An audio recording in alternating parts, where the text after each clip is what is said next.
Bonjour, bienvenue à toi à ce nouvel épisode de podcast M par Christine, où je te parle de tout ce qui a un impact, tout ce que je partage, tout ce que j'aime, tout ce que je découvre, mes opinions, mes avis, ce que j'apprends toujours avec le plus grand des plaisirs.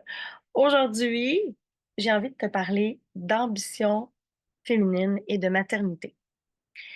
La semaine passée, j'ai eu l'immense privilège de recevoir Maggie Nadine Lamarche, qui est la présidente fondatrice de l'entreprise Bec Bobo, qui sont les petits oursons naturels faits au Québec que tu peux faire chauffer ou maintenir au froid pour faire des béquets Bobo. Un produit que moi j'utilise depuis, oh mon Dieu, Émile a 22 ans, bientôt 23, donc au moins 24 ans. Et Maggie Nadine nous a partagé son parcours et le fait d'une transparence que j'ai rarement vue pour une entrepreneur à succès comme elle. Et elle a dit quelque chose à un moment donné qui est venu allumer une étincelle chez moi. Il y a une des participantes qui lui demandait comment elle avait réussi pour concilier le succès de son entreprise et sa famille.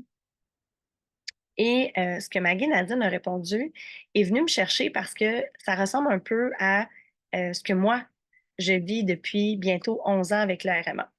C'est-à-dire qu'elle a choisi d'y aller à son rythme et son rythme à elle, c'était d'abord et avant tout d'être là pour ses enfants.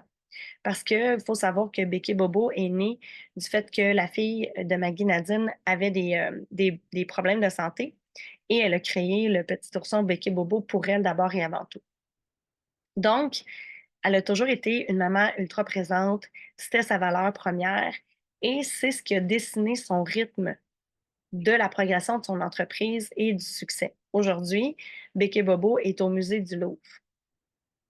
Ça aura pris 20 ans, 25 ans, 30 ans pour connaître le succès, mais quand elle l'a fait, c'était pas dans le but de connaître du succès.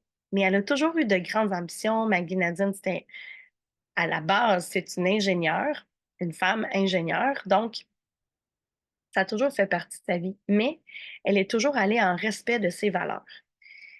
Ça m'a ramené à combien de fois je me suis fait demander: «Mais Christine, comment ça se fait que tu es pas multimillionnaire déjà avec le RMA?»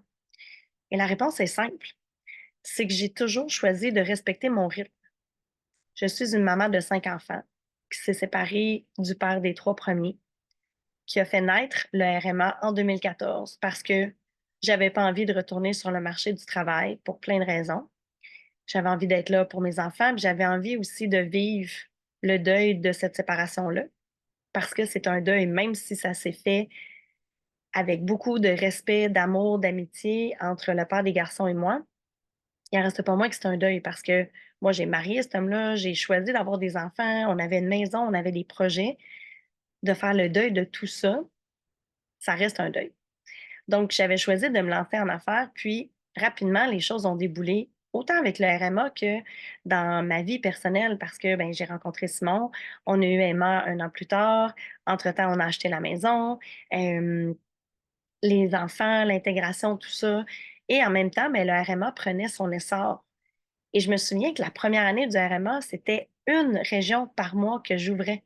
Ça demandait beaucoup de suivi à ce moment-là, courriel et téléphonique, beaucoup de déplacements à travers le Québec.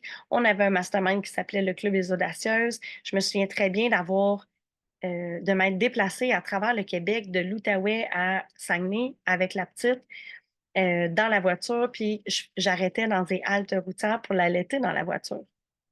Ça a été aussi, beaucoup de conciliation pour, moi, je voulais m'assurer que mes garçons n'étaient pas changés d'école, même si j'avais fait le choix d'acheter une maison beaucoup plus loin et ça a demandé beaucoup de transport de mon côté. C'était mon choix, mais il a fallu que j'inclue ça dans ma vie.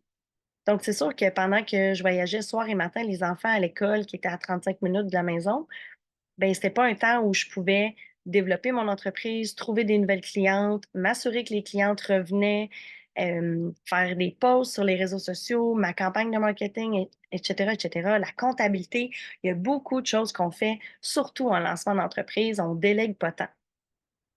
Donc, j'ai envie de te partager que le succès va venir à toi quand, quand tu vas accepter ton rythme et que tu vas le respecter. Parce que si tu le fais pas, ben c'est un risque de burn-out entrepreneurial qui peut arriver. C'est un risque de faire planter ta business parce que tu seras pas fidèle à toi-même. C'est un risque de mauvaise réputation parce que tu tiendras pas tes engagements, par exemple. Donc, plus tu vas être alignée et respectueuse envers le rythme et envers tes valeurs, même si ça demande plus de temps, c'est un peu comme la fable de La Fontaine, hein, le lièvre et la tortue. Le succès entrepreneurial, il peut arriver très vite et s'éteindre tout aussi vite, mais on peut le construire à notre rythme. Est-ce que moi, je vais poursuivre et je m'en allais dire le mot attendre 25-30 ans avant que le RMA se retrouve au Louvre? Je ne sais pas. J'en ai aucune idée. Mais ce que je sais, c'est que je suis mon rythme. Et là, au moment où je t'enregistre cet épisode-là, on est en grosse canicule ici au Québec. Il annonce des ressentis de 46 degrés. D'après moi, on va battre des records. Et c'est une journée où on nous invite à se maintenir au frais, se rafraîchir, ne pas faire d'efforts physiques inutiles, éviter les déplacements, etc., pour respecter le rythme de la nature. La nature nous envoie un message qu'il faut ralentir. Et si c'était ça le secret du succès dans ta carrière ou dans ton entreprise, peu importe que tu sois, que tu travailles pour un employeur ou une entreprise ou que tu sois même toi-même travailleur autonome ou propriétaire d'une entreprise, l'important, c'est de respecter ton rythme. Donc, c'est sûr que moi, dans les 6 premières années du RMA, j'ai eu Emma et Georges. Ensuite est arrivée la pandémie, où toutes nos activités ont dû être annulées, puis on a dû reformuler le tout et se réinventer, encore et toujours. Donc, c'est sûr que c'est des éléments clés qui expliquent pourquoi je ne connais pas le succès financier que tout le monde pense que j'ai, mais pour moi, c'est pas important. Pour moi, ce que je retiens des 11 dernières années, c'est que j'ai une famille relativement en santé. Ma santé, elle est excellente et j'ai du temps pour moi. Je vois mes amis. Je prends soin de mon équipe que je construis judicieusement. Je prends soin de mon deuxième cerveau que j'aime d'amour. Je prends soin de mon couple. J'essaie de voir le plus souvent mon père vieillissant, qui va avoir 73 ans à la fin 2025. J'essaie de le voir et d'en profiter un maximum. Et au travers ça, oui, je gère une entreprise. Mais à la base, mon succès à moi, il est là. Il est quand une personne choisit de devenir membre du RMA parce que c'est un réseautage qui lui convient. Mon succès à moi, c'est quand on fait une promotion sur 52 nuances, qui est notre programme virtuel où on se voit une fois par semaine et qu'il y a des nouvelles personnes qui deviennent nuancées, qui font partie de notre grande famille d'affaires. Mon succès, c'est quand j'ouvre des plages horaires de coaching en one-on-one pour faire aller mon génie, mon cerveau et mon cœur, puis que les places se bookent. Pour moi, c'est ça ma définition du succès. L'autre chose aussi, c'est que ça va faire 11 ans et on est encore là. On est debout, malgré une pandémie, malgré les difficultés financières, malgré le fait que moi, j'ai fait le choix de mettre à l'avant-plan ma famille et non pas ma carrière. Donc, ma définition à moi du succès, elle est comme ça. Elle est probablement unique à moi ou peut-être qu'elle ressemble à la tienne, mais l'important, c'est de l'écouter. Puis j'avais envie de te partager ça parce que on n'est pas obligé d'aller vite, on n'est pas obligé d'aller lentement, mais je te conseille, je te recommande d'aller à ton rythme. Ça, c'est sûr que ça va fonctionner. Tu vas écouter ton cœur, ta tête, puis tout va être aligné. Voilà ce que j'avais envie de te partager.